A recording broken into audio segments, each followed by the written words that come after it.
बिस्मिल्लाहिर्रहमानिर्रहीम। आज के प्रोग्राम के साथ मैं हूं नुसुल्लाह मलिक।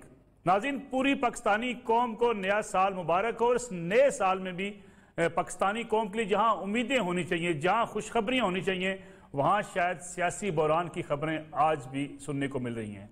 आज मुशावरती इजलास हुआ PDM में, जिसमें इस बात का फैसला किया गया कि 31 जनवरी तक हुकूमत मुस्ताफ़ी हो जाए, वरना लॉन्ग मार्च भी होगा और इस्तीफे भी दिए जाएंगे। लेकिन इसके साथ साथ ये ऐलान भी कर दिया गया कि ज़िमनी इंतखाबात अगर हुए तो उसमें इलेक्शन में हिस्सा लिया जाएगा।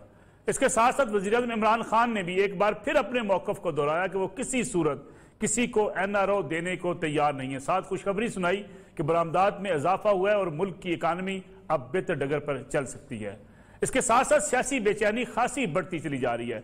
क्या PDM की एहतजाजी तहरीक हुकूमत के लिए नुकसान का बायस बन सकती है? क्या हुकूमत के रास्ते में रुकावट खड़ी कर सकती है? क्योंकि वज़ीर पंजाब कहते हैं कि मुआशी तरक्की का पहिया अपोजिशन की वजह से रुका है। कैसे रुका है? क्या इतनी तरक्की अगर पंजाब के अंदर हो रही थी और पंजाब के अंदर कोई इतने जलसे जुलूस भी नहीं, ना हुकूमत का कारोबार रोकने की कोशिश की गई अपोजिशन की तरफ से, फिर ये तरक्की का पहिया रुका कैसे है? उसके साथ साथ अगर आपने न्यू ईयर नाइट देखा हो और आपने देखा हो कि आज भी मरी के अंदर उन सियाती मुकामात के अंदर जिस कदर रश है, लोग हजारों की तादाद में, लाखों की तादाद में पहुंचे हुए हैं, पार्क्स भरे हुए हैं, लोग बाजारों में हैं और इस नए साल की खुशियों को भरपूर तरीके से मनाया गया है। जगह जगह बड़े बड़े इज्तिमात हुए हैं, बड़ी बड़ी पार्टियां हुई हैं। किसी को कोरोना के SOPs की फिक्र नहीं थी। अगर फिक्र है तो तालीमी इदारों के हवाले से कि तालीमी इदारों में अब भी तालीमी सरगर्मियां शुरू ना हो सकी, जिसकी वजह से मुल्क के लाखों तलबा का मुस्तकबिल अब भी दाव पर लगा हुआ है। हुकूमत को शायद इस बात का एहसास नहीं है कि अगर मरी के अंदर इतनी बड़ी तादाद में सियाह जा सकते हैं, पार्क्स भरे जा सकते हैं, मार्केटें भरी जा सकती हैं, तो फिर तालीमी इदारों जो SOPs पर अमल दरामद भी करना चाहते हैं, उनको खोलने में आखिर क्या रुकावट है? और उसके साथ साथ इस बात का भी जायजा लेंगे कि एक बार फिर CCPO लाहौर तब्दील कर दिए गए। वो CCPO उमर शेख, जिनके बारे में वज़ीर-ए-आज़म ने भी कहा था कि अब न्यूयॉर्क की पुलिस बनेगी, लाहौर की पुलिस को मुकम्मल बदल कर रख दिया जाएगा। वो पुलिस को तो ना बदल सके लेकिन खुद तब्दील हो गए। और ये मुसलसल जो है तबादले और मुसलसल लोगों को हटाया जाना क्या पुलिस के मोराल को बेहतर करेगा? अगरचे एक बेहतर फैसला हुआ, गुलाम महमूद डोगर नए CCPO लाहौर होंगे, लाहौर से तजर्बा भी रखते हैं। अब देखते हैं कि हुकूमत उनके ऊपर कितना एतमाद करती है। आज के प्रोग्राम में मेरे साथ मौजूद हैं फ़रख हबीब साहब, पाकिस्तान तहरीक इंसाफ के सीनियर रहनुमा हैं, रुकन कौमी असम्बली हैं। उनके साथ तशरीफ रखते हैं खेलदास कोस्तानी साहब, मुस्लिम लीग नवाज से उनका तल्लक है, रुकन कौमी असम्बली हैं। और सेनेटर आजिज धामरा साहब पाकिस्तान पीपल्स पार्टी के सीनियर नुमा भी हमारे साथ मौजूद हैं। प्रोग्राम में आगे बढ़ने से पहले आज PDM के सरबराह ने क्या कहा, खासतौर पर अपनी पॉलिसी देते हुए कहीं हदूद को भी तजावज़ किया, कहीं सख्त बात भी की, लेकिन सुनिएगा उन्होंने कहा क्या। इस्लामाबाद की तरफ किया जाए या लॉन्ग मार्च रावलपिंडी की तरफ किया जाए, यहाँ की एस्टेब्लिशमेंट ने पूरे निज़ाम को यारगमाल बनाया हुआ है। हम आज वाज़ेह कर देना चाहते हैं कि हम एस्टेब्लिशमेंट और फौजी क़यादत को इसका मुजरिम समझते हैं और हमारी तनकीद का रुख उनकी तरफ होगा, बरमला होगा। और अब उनको सोचना है वो पाकिस्तान की सियासत पर अपने पंजे गाड़ने का फैसला करते हैं या उससे दस्तबरदार होकर अपनी आईनी जिम्मेदारियों की तरफ जाते हैं। अब सवाल ये पैदा होता है कि मौलाना फजल रहमान, जिनकी अपनी पार्टी के लोग भी कह रहे हैं कि धरना उन्होंने रावलपिंडी इस्लामाबाद का इसलिए खत्म किया था कि उनकी बातचीत हुई थी इस्टेब्लिशमेंट से। अगर इस्टेब्लिशमेंट के साथ बात हो सकती है धरने के हवाले से, तो अब इस्टेब्लिशमेंट के खिलाफ मौलाना इतने क्यों नजर आते हैं? और फिर दूसरी बात कि अब भी कहा जाता है कि कहीं ना कहीं राब्ते मौजूद है इस्टेब्लिशमेंट के साथ सियासतदानों के, और सियासतदान कौन? जो अपोजिशन से ताल्लुक रखते हैं। इसीलिए कई बार ये सवालात उठे कि मियाँ नवाज शरीफ और मरियम नवाज का ट्विटर भी खामोश रहा कुछ अरसे तक, और कुछ अरसे तक उनकी बयानबाजी भी नहीं होती रही। फिर मौलाना फजल रहमान आखिर किसके कहने पे, किसकी शय पे इस कदर एक आखिरी हद तक जाने को तैयार हैं? ये भी आज के प्रोग्राम का मौजू होगा। मेरे साथ इस वक्त प्रोग्राम का आगाज करते हैं खेलदास कोस्तानी साहब से। कोस्तानी साहब, ये मौलाना फजल रहमान आपकी पार्टी का मौक़िफ़ बयान कर रहे हैं, PDM का मौक़िफ़ बयान कर रहे हैं, और जितना सख्त रवैया इख्तियार किए हुए हैं, ना आपकी पार्टी इतना मौक़िफ़ सख्त रखती है ना पीपल्स पार्टी। फिर मौलाना को PDM की सरबराही के तौर पे आप उनके सारे इन फैसलों को मानेंगे, इस्लामाबाद की तरफ धरने के बजाय पिंडी जाएंगे? नसरुल्लाह मलिक साहब, बड़ी मेहरबानी। देखें, मौलाना फजल रहमान साहब ने वही बात की है जो हमारा कायद नवाज शरीफ साहब का बयानिया है। बयानिया सिंपल सा है, यही है कि कोई भी इदारा अपनी हुदूद तजावज़ ना करे, जो सियासतदान है उसको सियासतदानों को अपना काम करने दिया है, पार्लियामेंट को पार्लियामेंट का काम करने दिया जाए। अगरचे सियासत में दखल अंदाजी होती है, तो आज जो अगर मुल्क खड़ा है 2018 की इलेक्शन के बाद, आप खुद ही एनालाइज करें कि हम कहाँ पे खड़े हैं, पाकिस्तान की अवाम कहाँ खड़ी है, पाकिस्तान के मसाइल किधर आके पहुंचे। लेकिन कोस्तानी साहब, अगर आपकी पार्टी के फौज मुदाखलत करे, इस हुकूमत को चलता करे, तो ये मुदाखलत नहीं है फिर? नहीं, हमने कभी हम ये नहीं कहते कि फौज उसमें मुदाखलत करे। तो हुकूमत कैसे हटाए? फौज का काम दिफा और हमारी सलामती का है, वो अपने ऐसे तरीके से उसने किया भी है, कर रही है। तो हम चाहते हैं कि वो अपना काम करे, हम अपना काम करें। अगर कोई इदारा किसी काम में तजावुज़ करता है तो ये इख्तलाफ है, ये बुनियादी हमारी बात है, इसमें कोई हमारा कोई झगड़ा नहीं है। हम चाहते हैं कि सिंपल हमें अपना काम किया जाए, हुकूमत को अपना काम किया जाए। अगर नवाज शरीफ साहब भी यही बात कर रहे हैं, मौलाना साहब क्या सख्त बात कर रहे हैं, नसरुल्लाह मलिक साहब, मैं समझता हूँ मौलाना जो भी फैसला पीडीएम की क़यादत करेगी वो इत्तेफाक के राय से कोई फैसला होता है। पीडीएम की तमाम पार्टियां, देखिए आज भी जो इजलास हुआ है, सर जोड़ के बैठे थी तमाम सरबराह तमाम पार्टी के, तो वो जो फैसले हुए हैं वो मुश्तरका हुए हैं। तो जो मुश्तरका फैसले तो जरूर है कोस्तानी साहब, लेकिन कहीं ना कहीं बड़ा इबहाम है आपके पार्टी की पॉलिसी के अंदर और इवन पीडीएम की पॉलिसियों के अंदर। अब देखें, वजीर आजम ने जो आज कहा कि एक तरफ मुझे कठपुतली कहते हैं, दूसरी तरफ फाशिस्ट कहते हैं, इसका मतलब ये अगर वो कठपुतली हैं तो फिर उनके अपने फैसले नहीं है, अगर फाशिस्ट हैं तो फिर उनके अपने फैसले हैं। क्या अपोजिशन खुद कंफ्यूज नहीं है? बिल्कुल अपोजिशन कंफ्यूज नहीं है, दोनों बातें ठीक है। वो फाशिस्ट भी है और कठपुतली भी है। वो ब्लैकमेल करता है इदारों को, वो इदारों को सामने जो बातें करता है, जिस तरह ये किसको कह रहा है कि एनआरओ देंगे तो वो गद्दारी होगी, ये किसको बता रहे हैं? नसरुल्लाह मलिक साहब, प्राइम मिनिस्टर बता दे कि कौन एनआरओ देना चाह रहा है, किसको ये तंबीह करना चाह रहा है। ये खुद ही बातें करते हैं, खुद ही इदारों को बदनाम करता है, खुद ही इदारों के पीछे छुपता भी है। हम तो यही चाहते हैं कि आप इदारों को बीच में न लाएं, इदारों का जो काम है वो करने दे। तो ये बदकिस्मती से 2.5 साल में इसी हुकूमत ने यही काम किया है, अपने इदारों को बदनाम करना, को सियासत में इन्वॉल्व करना। हालांकि वो ये प्राइम मिनिस्टर खुद आकर कहता है, तो प्राइम मिनिस्टर बता दे कि ये किसको तंबीह कर रहा है एनआरओ। आजिज धामरा साहब, जो मौक़िफ़ इख्तियार किया आज मौलाना फजल रहमान ने कि इस्लामाबाद की तरफ नहीं होगा, लॉन्ग मार्च पिंडी की तरफ होगा, पीपल्स पार्टी इसको मानती है? पीपल्स पार्टी तो इस्तीफे देने की बात भी नहीं कर रही, इस्तीफों पर भी इख्तिलाफ है। देखिए मलिक साहब, जाहिर है एक इत्तेहाद में डिस्कशन के बाद एक ब्रीफिंग आई है और मैं जाहिर है उस इजलास में तो नहीं था, मैंने भी अभी ब्रीफिंग सुनी है, मैं रास्ते में ही हूँ। दूसरी बात यह है कि पीपल्स पार्टी का शुरू से ये मौक़िफ़ है कि वो तमाम फैसले जो पीडीएम के अंदर होंगे, पीपल्स पार्टी जो है वो अपोजिशन का मेन रोल का किरदार अदा करने वाली पार्टी है। और दूसरी बात, हम जो सीईसी के फैसलों के बाद 2 दिन से जो प्रोपेगेंडा चल रहा था कि पीपल्स पार्टी फिर गई है, पीपल्स पार्टी का अपना मौक़िफ़ है, आज खुद इंडोज हुआ है वो फैसला कि ज़िमनी इलेक्शन में भी जाना है हमें, और आगे चल के जो फैसले होंगे जाहिर है उनमें पीपल्स पार्टी का एक कलीदी किरदार है अपोजिशन का, और वो अपना भरपूर किरदार है। लेकिन धामरा साहब, इस्तीफों की इतनी हाइप क्रिएट करने से आपको लगता नहीं है पीडीएम को नुकसान हुआ है? एक तरफ इस्तीफे चलवाए जा रहे थे सोशल मीडिया पर, अब जाके स्पीकर के पास जाने को कोई तैयार नहीं है। नहीं मलिक साहब, देखिए इस्तीफे जो है वो 31 की जो तारीख थी वो थी सिर्फ ये कि अपने सरबराहान के पास इस्तीफे जमा होने थे।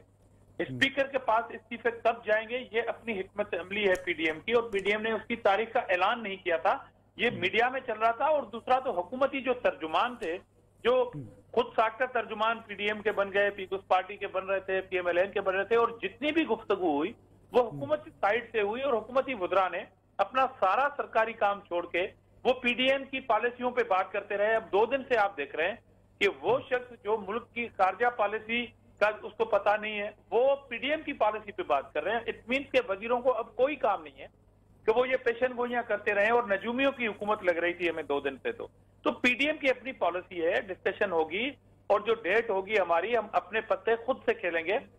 ये खामखा परेशान हो रहे हैं, और पीडीएम की जो इस्तीफों की हाइप क्रिएट हुई थी वो इन्होंने की थी। पीडीएम ने जो ऐलान किया था एज इट इज अमल हो रहा है, और हमारे अरकान असेंबली अपने पार्टी हेड को इस्तीफा दे रहे हैं। फरह हबीब साहब, मैं चाहूंगा दोनों रहनुमाओं के बयान पर आप कमेंट भी कर दें, और साथ ये भी बता दें कि जो वज़ीर आला पंजाब उस्मान बुज़दार साहब कह रहे हैं कि अपोजिशन की वजह से तरक्की का पहिया रोकने की कोशिश की गई। पंजाब में कौन सी इतनी तरक्की का पहिया चल रहा था? देखिए, बात यह है कि जहां तक तो रही बात पीडीएम की, पीडीएम तो अपना धड़न तख्ता जो है वो खुद ही कर चुकी है।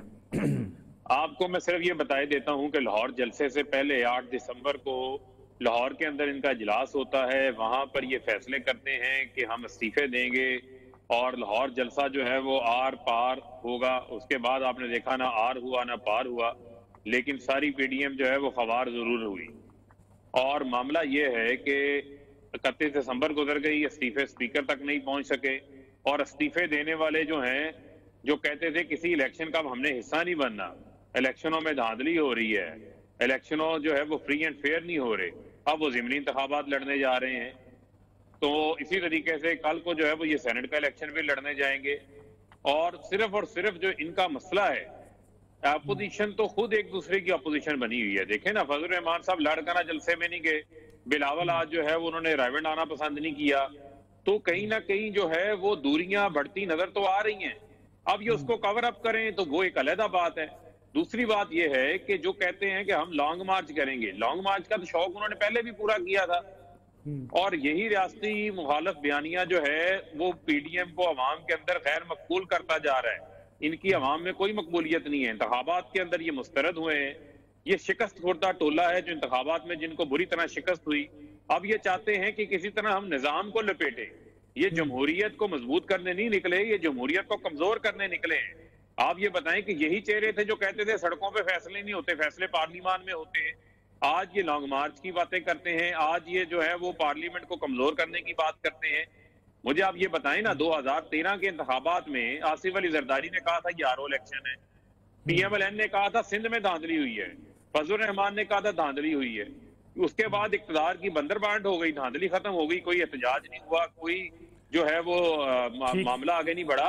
तो इनका जो बुनियादी मकसद है वो आपको भी पता है नसरुल्लाह मलिक साहब, वो केसेस हैं, वो जाली अकाउंट्स के केसेस हैं, वो टीटीओ के केसेस हैं, वो मनी लॉन्ड्रिंग के केसेस हैं। हुकूमत का तो कोई लेना देना नहीं है। इदारे अगर अपना काम कर रहे हैं, फिर क्यों आप बार बार कहते हैं कि एनआरओ हम नहीं देंगे? एनआरओ देना तो आपका काम ही नहीं है।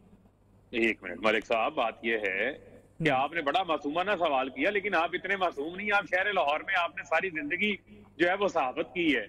मुझे आप ये बताएं कि जो फेटस बिल के ऊपर मुज़ाकरात हो रहे थे वो तो कौमी मामला था ना। उस बिल के दौरान जो नैब की 34 शिक्कें ये सामने लेकर आए हैं, वो मेरा डॉक्यूमेंट तो नहीं था। वो डॉक्यूमेंट तो जो है वो फारूक एच नाइक लेकर आए, शायद खाकान अब्बासी लेकर आए, जिसके अंदर डायरेक्ट एनआरओ मांगा गया था, जिसमें कहा गया था कि 5 साल सजा के बाद जो है वो नवाज शरीफ इलेक्शन लड़ सकते हैं। 1 अरब से कम के केसेस नैब नहीं सुन सकता, 1999 से पिछले केसेस नहीं खोले जा सकते, चेयरमैन नैब की, प्रोसिक्यूटर नैब की मुद्दत कम कर दें, मनी लॉन्ड्रिंग नैब लॉज में से निकाल दें। इस किस्म की बेशुमार पर्सन स्पेसिफिक शिक्कें थी। जो मुशर्रफ ने एनआरओ दिया था वो क्या था? वो यही था कि केसेस खत्म हो गए थे। आज ये कई बार कह चुके हैं नैब को ताला लगा दें, नैब को बंद कर दें। और भाई नैब इसी पार्लियामान ने बनाया ना, जिस पार्लियामान में आपने 5-5 साल हुकूमतें की हैं, इक़्तिदार के मजे लूटे हैं, उसका कानून बदल लेते। आज एहतसाब भी आगे चलेगा, हुकूमत ने भी आगे चलना है, अपोजिशन ने आना है। चले मैं एक छोटी सी ब्रेक ले लूं, ब्रेक से वापस आऊंगा। एक सवाल मेरा दरमियान में रह गया, उस्मान बुज़दार साहब की पंजाब में तरक्की वाला, और ये तबादलों की जो भरमार, और इस पे बात करते हैं आफ्टर शॉर्ट ब्रेक।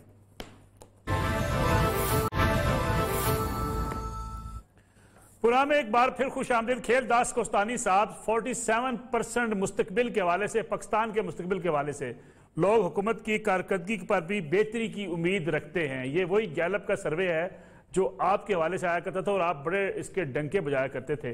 अब अगर इस हुकूमत के हवाले से आ रहा है तो फिर इसको भी तस्लीम कर लें। मलक साहब, मैं किसी सर्वे का ये नहीं कहूँगा कि किसी इदारे ने सही गलत किया होगा, मगर मैं आपको अपनी जाती राय, अपने जो मैंने आंखों से देखा है 9 डेरों में लाखों लोगों को, जिस तरह वो मरियम नवाज साहिबा जिस पर तकरीर कर रही थी, जो वो अपील कर रहे थे, जिस तरह वो मुतालबा कर रहे थे हमें दवाई, आटा महंगा मिल रहा है, चीनी महंगी मिल रही है, तो ये बात सिर्फ 9 डेरों में नहीं, हर जगह जलसों में, हर जगह गली मोहल्लों में। अगर मुझे आप इजाजत दें खेलदास साहब, मुझे 1 मिनट की अगर आप इजाजत दें, आई एम सॉरी मैं आपको इंटरप्ट कर रहा हूं, कोई एक जलसा जुलूस आप दिखा दें जो पिछले 2.5 सालों में बिजली के बिलों में इजाफे पर और जो महंगाई पर और जो बेरोजगारी पर जितने हुकूमत के ऐसे फैसले थे जिससे अवाम मुतासर हुए, आपने कोई एक ऐसी एहतजाजी तहरीक या जलसा किया हो? देखें, ये जो पीडीएम की तहरीक है ये सिर्फ पाकिस्तान की अवाम की तहरीक है। अगर आप हमारे कायदीन की तकरीरें सुने जो मैं सर अभी काम करें ना, एक काम करें, मेहरबानी करें, किसी एक दिन इनको ला के बिठा दें मार रोड के ऊपर, अपने को 5-10 हजार कारकुनों को कहें जब तक बिजली के बिलों में ये इजाफा वापस नहीं होगा हम नहीं वापस जाएंगे, इस कौम के ऊपर एहसान कर दें। असल हम हुकूमत का छुटकारा क्यों चाहते हैं? अगर हम को या हमारा इख्तलाफ क्या है, हम यही अवाम, हमारा जाती तो कोई नहीं है ना, हम तो चाहते, हम यही देख रहे हैं कि जो अवाम पाकिस्तान की है, जो पाकिस्तान अवाम के आज मसाइल है, जो हुकूमत ने वादे किए थे, पता नहीं कौन सी किस तरह सर्वे इनके हक में आते हैं, जो लोग सीख रहे हैं, तो बिजली हो, अभी बिजली बढ़ी है, पेट्रोल बढ़ा है, तो ये क्या करते हैं, जैसे ख्वाजा आसिफ को गिरफ्तार करके वो बिजली बीते बढ़ा दी, तो इस तरह ये छुपते हैं इन चीजों में भी। तो मैं समझता हूँ अवाम की, अगर आप आज पाकिस्तान का अगर सबसे बड़ा मसला है वो महंगाई है और वो है अवाम का इशू, और अवाम के इश्यूज पे ये पीडीएम की तहरीक में ये सारी नुकात शामिल है और हम इसीलिए अवाम को रिलीफ दिलाना चाहते हैं। तो मैं समझता हूँ जिस तरह मरियम नवाज साहबा ने बात की है या बिलावल साहब कहीं पे भी लीडरशिप बात करती है, वो अवाम के मसाइल की भी बात करती है, और अब अवाम का मसाइल हम जो 70 सालों से चले आ रहे हैं, जो इन्होंने 2.5 साल में जो महंगाई का इतना तबाही दी, इन सारे बयानियों में ये चीजें शामिल है। हम चाहते हैं कि अवाम को रिलीफ मिले और इस हुकूमत से छुटकारा मिले, क्योंकि जब तक ये हुकूमत होगी अवाम को कोई रिलीफ नहीं मिलेगा।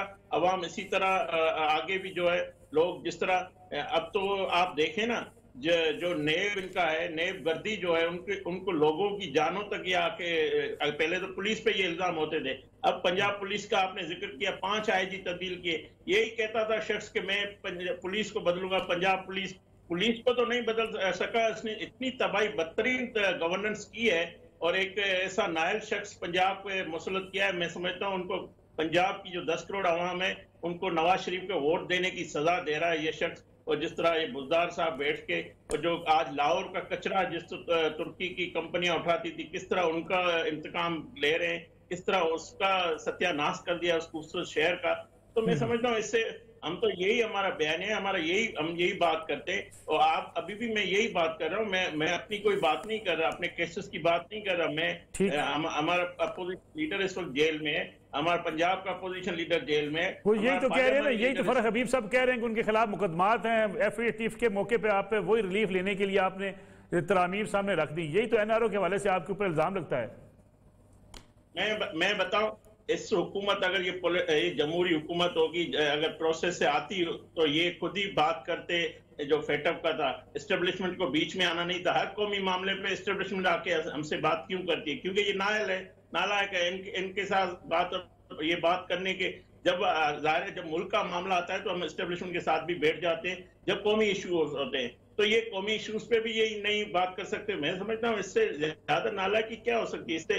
इससे जो ये हमारी तहरीक है पीडीएम, ये बिल्कुल अवाम के रिलीफ के लिए है, पाकिस्तान के 22 करोड़ अवाम को हम निजात दिलाएंगे इस हुकूमत से। आजिज धामरा साहब, बार बार क्यों हुकूमत को ये कहने का मौका मिलता है कि एफएटीएफ के ऊपर भी आप तरामीम में लेके आगे, जिससे जरदारी साहब को फायदा हो, नवाज शरीफ साहब को फायदा हो, यानी ऐसी तरामीम की उस मौके पर जरूरत क्या थी? यही तो एनआरओ कहते हैं। मलिक साहब, मैं इस हुकूमत के कितने कितने झूठों की तरदीद करूं और कौन सी गलत बयानी पे मैं बात करूं तो आपका ये टाइम जो है कीमती वो खत्म हो जाएगा। अब मैं इस बात पे आता हूं, एनआरओ वाली बात पे, जो अमेंडमेंट वाली बात। देखें, हुकूमत और अपोजिशन के दरमियान बातचीत चलती है और ये बात शुरू कैसे हुई कि आप जो है वो नेब की तरामीम पे बात करें। ये हुकूमत तो नेब की बड़ी हामी है, ये तो एहतसाब की बड़ी हामी है, तो ये बात शुरू कैसे हुई? हुकूमत ने क्यों कमेटी बनाई अपोजिशन के साथ बैठ के कि आए और नेब में तरामीम करते हैं? जाहिर आपको भी जरूरत पड़ी। और मलिक साहब, आपको याद होगा कि प्राइम मिनिस्टर जो वो कराची में, सिलेक्टेड प्राइम मिनिस्टर कराची में आए थे, उन्होंने बिजनेस कम्युनिटी से खिताब करते हुए ये बात कही थी कि नेब मेरे दोस्तों को तंग कर रही है। ये बात कही थी, आपकी रिकॉर्ड में है ये बात। और अगले दिन जैसे ही वो इस्लामाबाद पहुंचे और एक ऑर्डिनेंस के थ्रू नेब की तरामीम में, चंद तरामीम में तरमीम कर दी गई। वो क्यों हुआ था? वो किसको एनआरओ दे रहे थे? उसमें तो अपोजिशन बात नहीं कर रही थी। आपके दोस्तों को नेब तंग कर रही थी, वो कौन से दोस्त हैं? तो अपोजिशन अगर ये कहे कि हमें पॉलिटिकल विक्टिमाइजेशन बनाया जा रहा है थ्रू नेब के, तो आपके तंग नहीं जी, पुराने केस हैं। आपके दोस्त तंग हुए तो आपने बरमला इजहार कर दिया कि नेब मेरे दोस्तों को तंग करती है और आपने ऑर्डिनेंस के थ्रू वो तरामीम भी की। ये फारूक हबीब साहब से सिर्फ इस बात का जवाब लीजिएगा। चलो अपोजिशन तो आपसे एनआरओ मांगती है ना, आपने एनआरओ किसको देना चाहे, वो कौन से दोस्त है और क्यों दे रहे थे आप? जने जी अपना फर्ज साहब इस पे जरा बता दे फिर कि जो आपने साहब ने कहा। बात यह है कि धामड़ा साहब किसी शख्स का नाम भी ले देते ना स्पेसिफिक, मैंने तो डायरेक्ट बताया था कि कौन से शिक जो है वो किसको फायदा दे। जो नैब ऑर्डिनेंस के हवाले से बात कर रहे हैं तो उस ऑर्डिनेंस के अंदर लिखा क्या हुआ है वो ऑर्डिनेंस भी पढ़ लें। उस ऑर्डिनेंस में जो अब खत्म हो चुका है, उस ऑर्डिनेंस में ये वादे लिखा हुआ था कि नायब जो है वो प्राइवेट पर्सन के मामलात के अंदर जो है वो नहीं आएगा। वो चाहे एफआईए को मामला जाए, वो चाहे सिविल कोर्ट्स को जाए, चाहे वो दीगर अदालों को जाए, वो उसको देखेंगे। दूसरी बात उसके अंदर ब्यूरोक्रेसी के हवाले से की थी। सुन ले जरूरत क्यों महसूस हुई? ये जो प्राइम मिनिस्टर ने कहा था कराची में कि मेरे दोस्तों को नैब तंग करी, बड़ा वैलिड बात है। नहीं आप एक मिनट आप वो स्टेटमेंट निकाल लें, अभी निकाल लें वो स्टेटमेंट निकालें। प्राइम मिनिस्टर ने उसमें ये कतन नहीं कहा था कि मेरे दोस्तों को तंग करिए। वजीर आज़म साहब ने कहा था कि यहाँ से बहुत ज्यादा बिजनेस कम्युनिटी बैठी हुई है, हमारे दोस्तों बहुत सारे मेरे भी जानने वाले हैं। सुन ले जी बिजनेस कम्युनिटी से वो खिताब कर रहे थे। उन्होंने कहा कि बहुत सारी बिजनेस कम्युनिटी जो मेरी भी जानने वाली है। सबको पता है कि इमरान खान की क्रेडिबिलिटी सबके अंदर है। बहुत सारी बिजनेस कम्युनिटी शौकत खानम के हवाले से उनके साथ ताउन करते हैं, उनको जानते हैं। उस कॉन्टेक्स्ट के अंदर बात की थी, लेकिन उस ऑर्डिनेंस के अंदर कोई ऐसी शिक नहीं थी कि जिसमें कोई वजीर आजम रहा हो, कोई इस मुल्क का सदर रहा हो, कोई वजीर रहा हो, उसको कोई एनआरओ दिया हो। यहाँ पर तो मसला है कि यहाँ पर तो ओमनी ग्रुप को फायदे पहुंचाए गए हैं। मुझे आप ये बताएं ना, सिंध में ओमनी ग्रुप की एक शुगर मिल थी, आज 11 शुगर मिलने हैं, वो आसिफ अली जरदारी की हैं। तोशाखाना केस के अंदर जो BMW के पैसे अदा किए हैं जरदारी साहब ने, वो अंसारी शुगर मिलने अदा किए हैं। ये तो जो है वो बैरून मुल्क में जो हार तोहफे में देते हैं, वो भी अपने घरों के अंदर लेके जाते रहे हैं। जो करप्शन का आलम रहा है सिंध के अंदर, आज 14 अरब रुपए की गंदम का केस जो है वो सिंध के अंदर है। आज जो है वो कराची को कूड़े का ढेर बना दिया गया। आज कराची के लोगों के लिए पीने का पानी नहीं है। 250 अरब रुपया सिंध हुकूमत कराची से जमा करती है। लेकिन ऐसे फर्क सब ऐसी बद निजामी के सवाल तो आप उठते हैं कि आपकी हुकूमत ने चीनी, पंजाब में भी चीनी इंपोर्ट जो की गई है जबरदस्ती दी जा रही है फैक्ट्रियों को, खासतौर पर बेकर। मलिक साहब एक मिनट रुक जाए। मैं तामरा साहब अपने वापस आता हूँ, फर्ज साहब कमेंट करने इस पे आ जाइएगा, चले जाइएगा सामने। देखें मसला ये है कि जो शुगर है, शुगर माफिया के ऊपर हाथ डला। आज आप चेक करें कि आज हुकूमत की जानिब से जो गन्ने का रेट है वो 200 रुपए फी मन है, लेकिन किसान को 220-240 रुपए मिल रहा है। और जो शुगर की कीमतें हैं वो आज 70 से 75 रुपए किलो के दरमियान आ चुकी हैं। फर्क हबीब साहब, चीनी की कीमत फिर बढ़ जानी है अगर आपने स्टोर ना की तो, लेकिन उसके बावजूद आप चीनी जो है वो लोगों को जबरदस्ती दे रहे हैं। इकदाम हो रहे हैं, एक मिनट उसके ऊपर इकदाम हो रहे हैं। और जो आपने इम्पोर्टेड शुगर का कहा, इम्पोर्टेड शुगर आई तो मार्केट में कीमतें जो है वो नीचे आई। शुगर मिलों ने, स्टाकियों ने मार्केट में चीनी फेंकी। आपको भी पता है, आप लाहौर के अंदर बैठे हैं, यहाँ पर लाहौर की अकबरी मंडी के अंदर क्या होता है, यहाँ पर लाहौर की बाकी मार्केट्स में किस तरह चीजों को मैनोवर किया जाता है। तो जो मिडल मैन है, आड़तिया है, जो स्टाकिया है, जो सरमायादार है, जब बाजार से चीजों को गायब करेगा, स्टोर करेगा, मसनूई किल्लत पैदा करने की कोशिश करेगा, ठीक, मैं कीमतों में इजाफा होता है। मैं धामरा साहब से जवाब ले लूं, आता हूं फारिस साहब आपकी तरफ आता हूं। धामरा साहब ये कमेंट करें, जो सिंध गवर्नमेंट की बात कर रहे हैं, करप्शन की बात की जा रही है, फिर ये मिलों की बात की जा रही है। जी माशाल्लाह, मिलों की बात की इन्होंने, फर्क साहब ने, मैंने सुनी। एक बात मैं सिर्फ इनसे पूछना चाह रहा हूँ कि जो साबिक DG FIA थे वो क्या पीपुल्स पार्टी से थे? जो 15 दिन पहले आपने उनको मजबूर कर दिया कि कोई भी गवर्नमेंट सर्वेंट जो 22 ग्रेड का हो उसको आपने मजबूर कर दिया कि वो रिजाइन दे गया, उसकी आपने पेंशन बंद की हुई है, वो हमारी पार्टी का नहीं है, हमारा उससे झगड़ा था, उस टाइम आप भंगड़े डाल रहे थे। वो प्राइम मिनिस्टर ऑफिस पे सीरियस इल्जाम लगा रहे हैं। एक बाजवा साहब हैं FIA के डायरेक्टर जो रिटायर्ड हैं, वो कह रहे हैं 400 अरब रुपए का टीका लगाने वाले चेहरे काबीना में है, जेलों में नहीं है। तो हम वो बाजवा साहब का सुन लें, एक मिनट धामरा साहब, मैं बाजवा साहब वो FIA वाले बाजवा साहब की बात कर रहा हूं, FIA वाले बाजवा साहब की बात कर रहे हैं, और DG साहब की बात कर रहा हूं, सुन तो लेना। FIA साबिक DG FIA ने प्राइम मिनिस्टर ऑफिस पे इल्जाम लगाया। देखिए मैंने आपकी गुफ्तगू सुनी, किस तरह चीफ को पुकार करते करते आप दामला साहब को बात करें। फरक साहब आते हैं आपकी तरफ ही, दामला साहब को बात करने दे रहा। एक मिनट, मैं इनसे सिर्फ ये पूछना चाहता हूँ मलिक साहब, इनसे मैं ये पूछना चाह रहा हूँ कि जो साबिक DGFIA ने जो प्राइम मिनिस्टर ऑफिस के ऊपर इल्जाम लगाए, क्या उनको आपने अदालत में चैलेंज किया? एक मिनट धामड़ा साहब सुन लें, रिस्पॉन्ड कर दे इस पे जरा, एक मिनट मलिक साहब क्विकली रिस्पॉन्ड कर दें जरा। जी प्लीज 30 सेकंड। मलिक साहब, फैसलाबाद का एक इलाका है, उसका नाम है चक झुमरा। वहां से मुस्तफा बाजवा साहब हैं जो कि पीपल्स पार्टी के सेंट्रल एग्जीक्यूटिव के रुकन रह चुके हैं। उनके एक बेटे हैं जो पीपल्स पार्टी के तारिक मुस्तफा बाजवा साहब, वो MNA रह चुके हैं। ये वाजिद साहब जिनका ये नाम ले रहे हैं, जिन बाजवा साहब का, ये उन्हीं के बरखुरदार हैं जिनको असिस्टेंट डायरेक्टर एड हॉक के ऊपर बीबी ने अपनी हुकूमत में 90 में भर्ती किया था। उस वक्त वो मेरिट के ऊपर भी नहीं थे। वो आज इन्हीं की जुबान बोलेंगे जिनकी भर्ती है, और DGFIA जिन जमात का हिस्सा है, और DGFIA जो DGFIA की बात कर रहे हैं, वो DGFIA ने तो जो है वो जिनके साथ PMLN के साथ आज ये बैठे हुए हैं, वही DGFIA ने जाली अकाउंट्स के ऊपर इनके ऊपर तहकीकात की थी। तो ये उसको तो बड़ा PMLN से पूछे ना, ये आज PMLN से पूछे कौम को। और बात ये है मलिक साहब, ये कौम को सुनने दें, इनकी बात करें, कौम को सुनने दें, बड़े तहमुल के साथ सुनने दें। कोई स्पेसिफिक बात करें किसी केस के हवाले से। आप इस तरह किसी इदारे के सरबराह का नाम लेकर कोई जर्नल बात उसने की है, तो अगर कोई स्पेसिफिक सबूत है तो ले आए। हम तो आपके ऊपर कहते हैं कि यार ये चीजें जो हैं नैब के ऊपर 23 इंक्वायरीज का सामने है। उन्होंने अगर गलत इल्जाम लगाए तो अदालत में चैलेंज करें।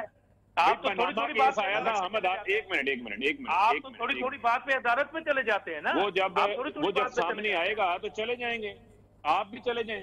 तो ये जो ना अदालत में, ये जो आप क्यों नहीं जाते? फारूक हबीब साहब, ये जो आपने पंजाब में 3 चीफ सेक्रेटरी, 5 IG और बार पहले तो आप बाजवा साहब का बताएं ना, वो उनका ताल्लुक आपकी जमात से है या नहीं है, ये बताएं। ये किनके बरखुरदार है? आप ये बताएं ना। वो कहते हैं बाजवा साहब, मलिक साहब पहले पूछ लो ना। आमरा साहब, बाजवा साहब के इनकी जमात से ताल्लुक दामला है, साहब, वरना मैं आपको भी अभी सबूत भेजूं। मेरे पास डॉक्यूमेंट है उनकी भर्ती का। अरे फारूक भाई, आप बाजवा की बात कर रहे हैं। शाह महमूद कुरैशी किसका था?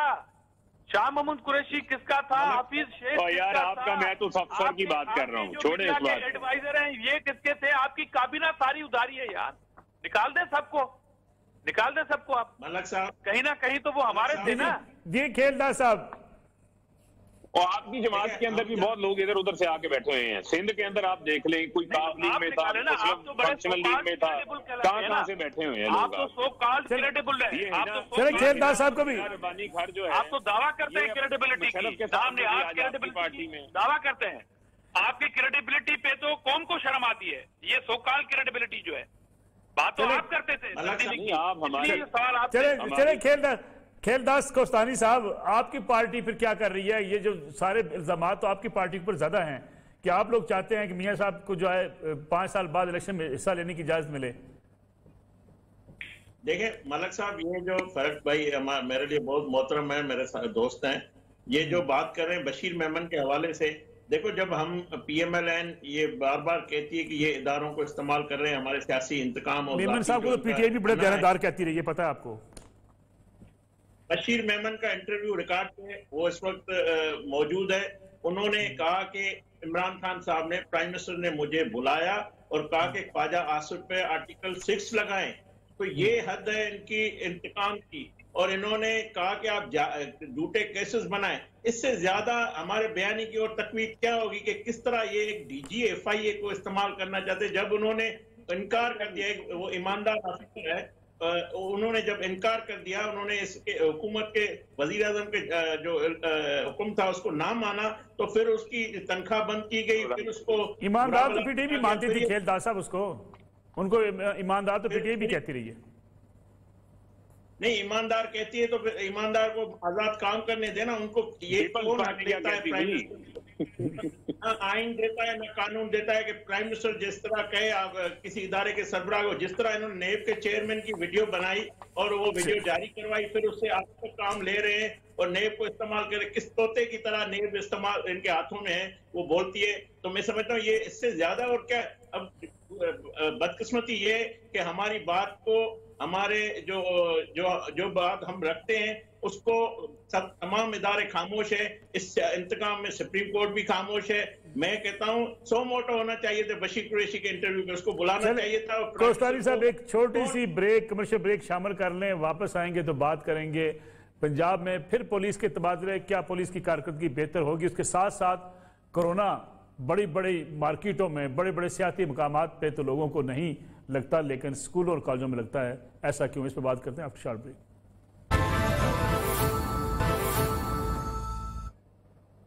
पुराम एक बार फिर खुश आमदीद। खेलदास कोस्तानी साहब, आपको आई एम सॉरी पुराम में वक्त कम मिला है, लेकिन ये बता दीजिएगा कि आज मौलाना फजल रहमान बार बार कह रहे हैं कि हम मुज़ाकरात नहीं करना चाहते। अगर मुज़ाकरात नहीं होंगे तो फिर बंद गली में होंगे सब लोग। फिर जो फर्क हबीब साहब बात कर रहे हैं कि इससे जमहूरियत को खतरा है, मुल्की निज़ाम को क्यों लपेटना चाहते हैं आप? नसरुल्लाह मलक साहब, मुझे बताएं हम किससे मुज़ाकरात करें? इस हुकूमत से जो जिसके पास कोई इख्तियार नहीं है, ये सिर्फ एक ही काम कर रही है जो है इंतकाम लेने का। एक तरफ आप कहते हैं ख्वाजा आसफ को गिरफ्तार करवा दिया, एक तरफ आप कहते हैं इमरान खान सब सारे फैसले कर रहे हैं। मैं वही कह रहा हूँ ना, इंतकाम के अलावा इन्होंने क्या काम किया है 2.5 सालों में जो आगे जाके करेंगे? लेकिन बातचीत तो इन्हीं से होगी ना, हुकूमत से बातचीत होगी। बातचीत हम देखो, हमारी ताकत है अवाम। हम अवाम के पास गए हैं, अपना केस लेके, अवाम हमारे साथ है। हम पाकिस्तान में जमहूरियत चाहते हैं, हम पाकिस्तान में सिविल बालादस्ती चाहते हैं। हम चाहते हैं पाकिस्तान के अवाम की जो फैसला है, जो वोट को इज्जत को जो बयानिया है, अवाम की हक हाथ में, तो अवाम की पर्ची से लोग आए, अवाम की वोट की पर्ची से लोग जाए। तो हम मुज़ाकरात कोस्तानी साहब, जो कुछ भी होगा हुकूमत से बातचीत से होगा। अगर इलेक्शन कबल वक्त होने हैं वो भी हुकूमत से बातचीत होगी। कुछ भी मामलात अगर होने हैं तो हुकूमत के साथ मिल बैठ कर अपोजिशन से ही होने हैं ना। यही तो फंक्शन लीग मोहम्मद दुरानी साहब पैगाम लेके निकले हैं। शहबाज शरीफ साहब मान गए हैं, मियां नवाज शरीफ या मरीम नवाज मानने को तैयार नहीं है। मलक साहब देखो, शहबाज शरीफ साहब ने बहैसियत अपोजिशन लीडर पहले दिन कहा कि आए चार्टर ऑफ इकोनॉमी करें, क्योंकि वो उसने पाकिस्तान की मईशत और पाकिस्तान की प्रायोरिटी मुल्क के खातिर उन्होंने कहा। उनको जेल में डाला गया। उन्होंने कहा कि कोरोना पे आए मिलकर पॉलिसी बनाए।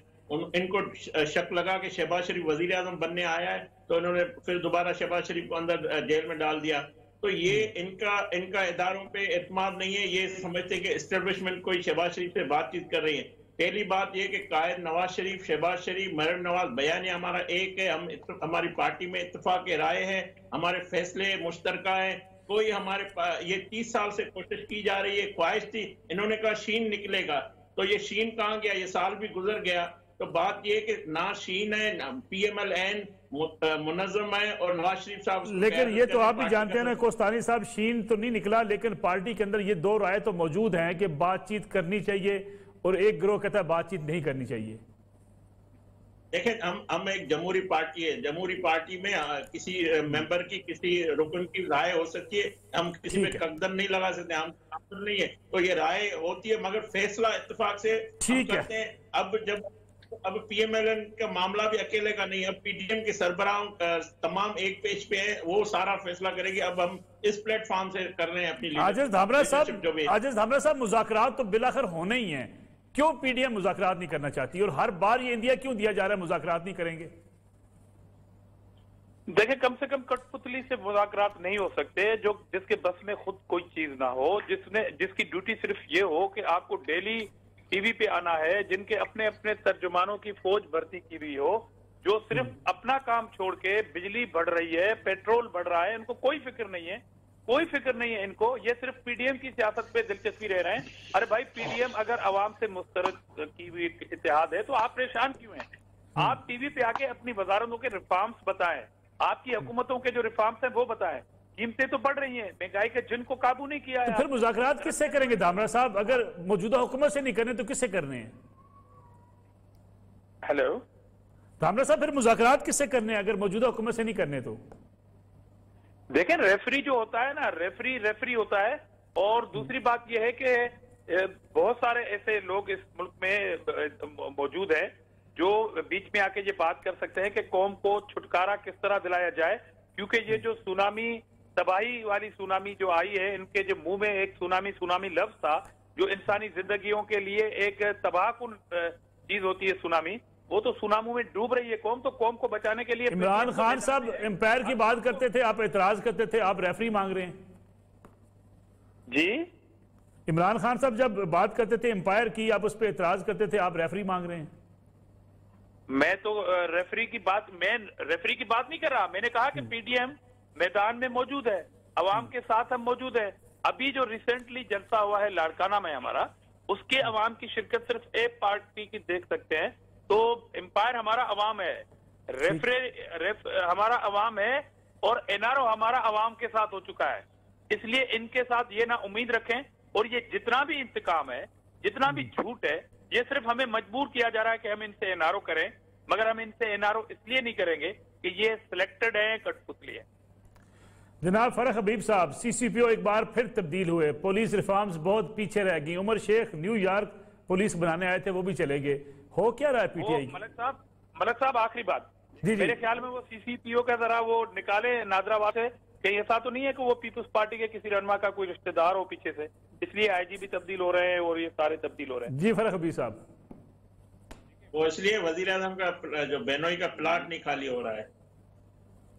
जितनी इन्होंने अभी बातें की हैं, जो इनके मसाइल हैं, देखिए मसला इनका ये है कि जब तक आसिफ अली जरदारी साहब मौजूद हैं पीडीएम में, तो पीडीएम का एजेंडा भी जो है वो वही सेट करेंगे।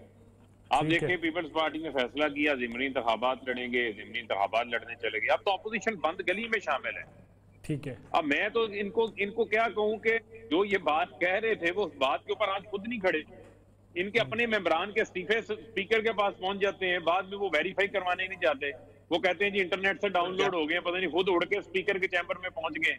मसला ये है इनका कि ऑपोजिशन का जो प्रॉब्लम है कि इसहाक डार जो है वो इनकी अपनी हुकूमत के अंदर मुल्क से भागे, अली इमरान इनकी हुकूमत के अंदर मुल्क से भागे, सलमान शहबाज इनकी अपनी हुकूमत कब भागे, नवाज शरीफ वहां जाके बैठ गए। सुन ले, पेट्रोल कब अब ये हमें कहते हैं, अब ये हमें कहते हैं, हमें ये कहते हैं कि हमने कब क्या डिलीवर किया। आज आप देखें कि जिस हालत के अंदर ये मुल्क छोड़ के गए थे, डिफॉल्ट के ऊपर छोड़ के गए थे, बदतर कर दिया। आज इस मुल्क की एक्सपोर्ट्स बेहतर हो गई, आज स्टॉक एक्सचेंज ऊपर जा रही है, लेकिन हाउसिंग सेक्टर चल पड़ा है, फरक साहब ये सीसीपीओ प्रोग्राम चल पड़ा है, सीसीपीओ और आईजी के तबादले इस पे कमेंट कर दें फरक हबीब साहब। आज बिजली की कीमतों रीनिगोशिएट हो रही हैं, आज जो है आज मुल्क के हालात बेहतर हो गए। फरक साहब लाहौर पुलिस न्यूयॉर्क पुलिस नहीं बनी, ये कमेंट कर दें जरा इस पे। आपने पुलिस के हवाले से देखें, बात यह है कि पुलिस के हवाले से आपने बात की तो इंतजामी बेस के ऊपर फैसले होते हैं, अफसरान जो है वो फिर क्यों हो जाती पीटीआई की ये जो न्यूयॉर्क पुलिस बनने वाली है? देखें बात यह है कि यकीनन जो है वो पुलिस के अंदर बेहतरी आएगी, उस पुलिस रिफॉर्म्स के ऊपर भी जो है वो काम हो रहा है, और मैं उम्मीद करता हूँ कि डोगर साहब बड़े अच्छे ऑफिसर हैं और लाहौर के अंदर अच्छा डिलीवर करेंगे। देखें आप एडी ख्वाजा को भगा दिया, आपने कलीम अमाम को भगा दिया, आप क्या हम तो गलत है। ताबरा साहब प्रोग्राम खत्म होने वाला, मुझे तीनों रहनुमाओं से आज ताबरा साहब मुझे तीनों रहनुमाओं से कमेंट लेना है। खेलदास कुस्तानी साहब आपसे ये शुरू करता हूँ। हमने न्यू ईयर नाइट मनाया, बड़ी बड़ी महफिल सजाई और बड़े बड़े आपने देखा कि मार्केटों के अंदर हजारों की तादाद में लोग थे, सियाती मकामात भरे हुए थे लोगों से, लाखों की तादाद में लोग गए मरी की तरफ और शिमाली इलाका जात की तरफ भी, लेकिन वहां कोरोना किसी को नहीं लगा। और कोरोना कहां लग रहा है? स्कूलों और कॉलेजों में। स्कूल कॉलेजेस बंद पड़े हैं।